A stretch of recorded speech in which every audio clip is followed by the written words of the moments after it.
अस्सलामुअलैकुम my YouTube family, कैसे हैं आप सब। उम्मीद करती हूँ आप सब ठीक होंगे। तो मैं यहाँ व्लॉग स्टार्ट करने लगी थी नाश्ते से। तो ये सुबह 7 बजे का टाइम है। तो रीशा के पापा के लिए मैंने ये मूली वाला पराठा बनाया था, साथ चाय। रीशा भी नाश्ता कर रही थी, उसने भी स्कूल जाना था। और रीशा का लंच भी मैंने रेडी कर लिया था, उसके लिए फ्राइज़ बनाए थे। और बस रीशा नाश्ता करने में टाइम लगा देती है। तो रीशा स्कूल चली गई थी, तो उसके बाद मैं और उर्वा नाश्ता कर रहे थे। तो रीशा के स्कूल जाते ही मैं पहले सफाइयाँ कर लेती हूँ, सारा खलारे वगैरह उठा लेती हूँ। उसके बाद कुछ देर लेट जाते हैं, फिर मैं और उर्वा नाश्ता करते हैं, क्योंकि सुबह सुबह कुछ खाने का दिल नहीं करता। तो आज मैंने मशीन लगाई थी, तो कपड़े धो के सारे छत पे डाल दिए थे ड्राई होने के लिए। तो उर्वा वहाँ बैठी दूर ना, मिट्टी के साथ लगी है, इसको बस मौका चाहिए होता है। तो धूप काफ़ी तेज़ थी, तो ये वैसे ही मैंने स्पिनर किए थे, तो फिर धूप में फ़ौरन ही सूख जाते हैं। तो उर्वा ने आज ये वाला ड्रेस पहना था, तो उर्वा बहुत ही शौकी भी हो रही थी और बहुत खुश भी हो रही थी। बच्चे वैसे भी जब नए कपड़े पहने ना तो ज़्यादा एक्साइटेड हो जाते हैं। तो आज मैंने ये बनाई थी कताइयाँ। तो ये मैंने घर में ही बनाई हैं, सामान सारा घर में ही पड़ा था। तो मैं काफ़ी दिन से सोच रही थी कताइयाँ बनाने का, लेकिन फिर मैंने सोचा चलो बना ही लूँ। तो ये कल मैंने बनाई थी, कल दोपहर के टाइम। तो केक तो मैं वैसे बनाती रहती हूँ, उसकी रेसिपी मैंने आप लोगों से शेयर की है, लेकिन इसकी रेसिपी मैंने नहीं रिकॉर्ड की क्योंकि मेरे पास टाइम नहीं था। तो फिर मैंने पहले मशीन लगाई थी, साथ फिर मैंने कताइयाँ बना ली। और ये रात का टाइम है, हमने कल पकाई थी आलू गोभी, तो मैं गोभी वाले पराठे बनाने लगी थी।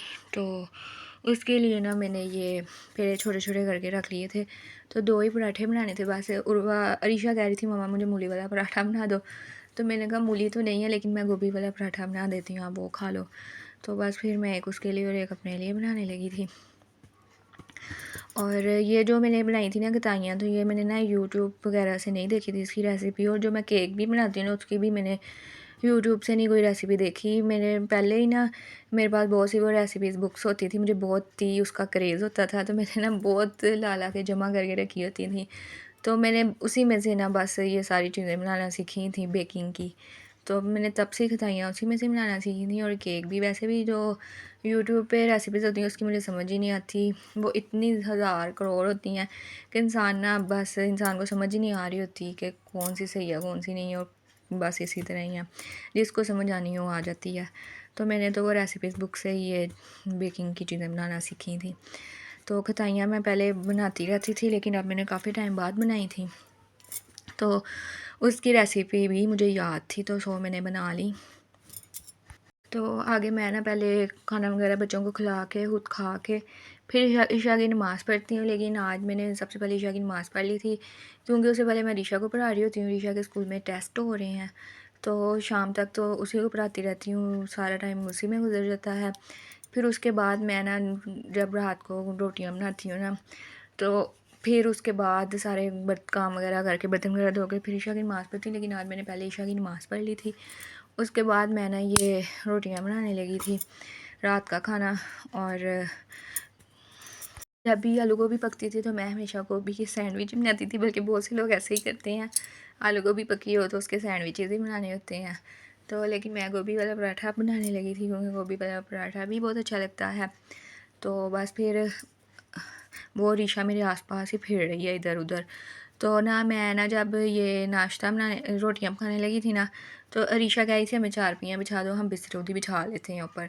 तो मैं फिर ना चारपाइयाँ दूसरे कमरे में सोफ़े वाले कमरे में हम सोते हैं, तो उधर मैं 2 चारपाइयाँ ना बिछाई थी। तो बच्चे ने खुद ही आज पहली बार खुद ही बिस्तरे इन्होंने बिछा लिए थे। तो ये मैं आप लोगों को दिखा रही हूँ कि कितनी अच्छी रोटी पकी है, किस किस के मुँह में पानी आ रहा है, और किस किस को गोभी वाला पराठा पसंद है, मुझे कमेंट सेक्शन में ज़रूर बताइएगा। तो अरीशा के ना हो रहे हैं टेस्ट, तो उसकी ना एक टेस्ट शीट मिली थी डेट शीट की तरह ना। तो मैंने समझा कि उसके पेपर स्टार्ट हो गए हैं सेकंड टर्म के। तो जिस दिन उसका फ़र्स्ट डे था ना, तो मैंने उसको बैग नहीं दे के भेजा, क्लिप बोर्ड वगैरह ही लेके गई थी ना वो। तो फिर टीचर ने कहा कि नहीं कल से आपने बैग लेके आना है। तो वो फिर ना नेक्स्ट डे बैग लेके गई। मुझे यही 2-3 उसके टेस्ट हो गए, मैं समझती थी उसके पेपर हो रहे हैं, क्योंकि वैसे ही डेट शीट मिली थी। लेकिन कल उसको फिर डेट शीट मिली और उसका 13 को है पेपर। फिर मुझे पता चला कि उसके टेस्ट हो रहे हैं और पेपर अभी हैं। तो मैंने अपनी बहन को कहा, तो वो कहती मेरे साथ भी ऐसा हुआ था, मेरे बेटे को भी डेट शीट की तरह ही मिली थी जो टेस्ट शीट। तो कहती मैं भी उसको पहले दिन बैग दे के भेजा, तो उन्होंने कहा कि अभी टेस्ट हो रहे हैं, पेपर उसका भी अभी 13 को ही है। तो यहाँ मैं आपको एक दिखा रही थी, वो एक घी वाला डब्बा कि मैंने घी इसमें डाला होता है। तो मुझसे भी पूछ रहा था कि आपने घी इसमें डाला होता है, तो वो दिखाइएगा। तो मैंने घी इसमें डाला होता है, मैंने इसलिए इसमें एक रखा होता है कि वो अक्सर ना सर्दियों में घी जम जाता है, तो वो फिर उसको ना गर्म करके रोटियों को लगाना होता है। तो फिर इसको आसानी से ना चूल्हे के ऊपर गर्म कर सकती हैं, वो मेल्ट हो जाता है। और अगर प्लास्टिक वगैरह के डिब्बों वगैरह में डाला हो ना, तो उसमें फिर इंसान गर्म नहीं कर सकता। अगर गर्म करना है तो फिर माइक्रोवेव ही करना पड़ता है। तो इसमें ये है कि चूल्हे पे भी इजीली इंसान गर्म कर सकते हैं। और वैसे मेरे सामान में से ये निकला था, तो ये पता नहीं फिर इसको क्या कहते हैं, पता नहीं गरवी कहते हैं कुछ लोग, क्या कहते हैं। तो मैंने फिर इसमें घी डाल लिया था, और इसमें मुझे ईजी रहता है घी इसमें डालना निकालना। को जब भी मैं फिर घी डालना हो ना ख़त्म हो जाए, तो फिर इसको धो भी लेती हूँ, क्योंकि ये पूरा क्लीन कर लेती हूँ ना गर्म करके। जब सारा घी इसमें निकल जाता है, फिर आसानी से ये धुल भी जाता है। तो ये मैं दिखा रही थी कि जब तक मैंने रोटियां पकाई, मैंने चारपाइयाँ बिछा दी थी, बच्चों ने खुद ही बिस्तरे बिछा लिए। और आज उन्होंने फ़र्स्ट टाइम बिस्तरे बिछाए थे और बहुत खुश हो रहे थे कि हमने बिस्तरे बिछाए हैं। तो ना खाना हमने खा लिया था, उस बच्चों ने बिस्तर वगैरह बिछा लिए थे, तो अब मैं बर्तन धोने लगी थी। तो बस रात की एक ना रूटीन यही बनी होती है कि डिनर करना होता है, उसके बाद बर्तन धोने होते हैं, बर्तन धोने के बाद बिस्तर बिछाने होते हैं। और 4 PM बिछाने से पहले मैंने एक दफ़ा पूरे पोर्शन की सफाई करनी होती है डेली। और फिर मैंने कपड़े प्रेस करने होते हैं सुबह के लिए, रीशा के और रीशा के पापा के। तो रात का है ना एक ये सारे काम की जो रूटीन है ना, ये फ़िक्स होती है। तो मेरी आदत है, मैंने रोज़ रात को भी सफाई करनी होती है और रोज़ सुबह उठ के भी करनी होती है। और टाँकी तो जो है वो मैं फेरती ही रहती हूँ, अगर कहीं भी ज़रा भी कोई पानी हो जाए कहीं भी, तो फेरती रहती हूँ। तो ये आज सुबह का व्लॉग है। तो आज सुबह मैंने रीशा के पापा को गोभी वाला पराठा बना के दिया था, रात को मैंने उनके सादी रोटियाँ पकाई थी और मैंने इनके हॉट पॉट में उनके लिए रख दी थी कि जब आएंगे खा लेंगे। तो फिर क्योंकि गोभी वाला पराठा ताज़ा ही खाया जाता है, तो आज फिर मैंने इनको सुबह पका दिया था। और फिर मैं ऊपर छत पे आई थी कपड़े लेने के लिए, तो धुंध निकली थी छत पे ना, सुबह सुबह का ये टाइम है। तो कपड़े ला के मैंने सारे इनको ना तय करके रख लिए थे। अब मैं इनको अपनी अपनी जगह पे रख देती हूँ। और वो ना जो उर्वा है ना, उसके बालों का भी ये जो ड्रेस है ना, ये भी धुला था। तो उर्वा अब अपने बालों को कपड़े पहना रही है। तो बस बच्चों के तो यही काम होते हैं। तो बस अब जब कपड़े धुल जाए ना और इनको समेट लो ना, तो एक बहुत बड़ा ना एक सर से ना पहाड़ उतर जाता है, टेंशन खत्म हो जाती है।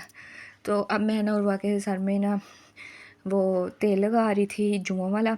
तो ये ना एक मैंने गली में फेरी वाला तो से पुड़िया ली थी, तो वो मैंने ना ये तेल में मिक्स करके रखी हुई है। ये मैंने कप में एक लेदर छोटा सा रखा हुआ है, इसमें मैंने ना पुड़िया मिक्स किया। जब बच्चों को नहलाना हो ना, तो ये मैं पहले लगा देती हूँ। ये बहुत इफ़ेक्टिव है, क्योंकि रीशा स्कूल जाती है, उसके सर में जुएँ वगैरह पड़ जाती हैं, जिससे रीशा के उर्वा के सर में भी पड़ जाती हैं।